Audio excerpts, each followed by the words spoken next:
ఈ లోకంలో మనిషిలా ఆకలేసే దేవుడున్నాడంటే అతనే శ్రీ జగన్నాథస్వామి. పూరీ నగరంలో కొలువైన జగన్నాథుడు ఒక విగ్రహం మాత్రమే కాదు, భక్తుల హృదయంలో జీవించే సజీవదేవుడు. చాలా కాలం క్రితం ఇంద్రద్యుమ్న మహారాజుకు ఒక అద్భుత దర్శనం కలలో వచ్చింది. సముద్రతీరంలో వెలుగులతో మెరిసిన నీలమాధవుణ్ణి చూసిన ఆ క్షణం రాజు జీవితాన్నే మార్చేసింది. ఆ దర్శనం తర్వాత రాజు రోజులూ నెలలూ తపస్సు చేశాడు. అప్పుడు ఆకాశవాణి వినిపించింది, సముద్రంలో తేలియాడే పవిత్ర దారువుతో నా రూపాన్ని చేయించు, కాని నేను సంపూర్ణంగా ఉండను అని. అలాగే జరిగింది. సముద్రంలో తేలిన ఆ దారువు విశ్వకర్మ చేతిలో రూపందాల్చింది.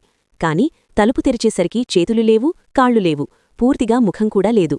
ఆ క్షణంలో మళ్లీ తేవవాణి పలికింది, నేను విగ్రహంలో కాదు, భక్తుల హృదయంలోనీ సంపూర్ణంగా ఉంటాను అని.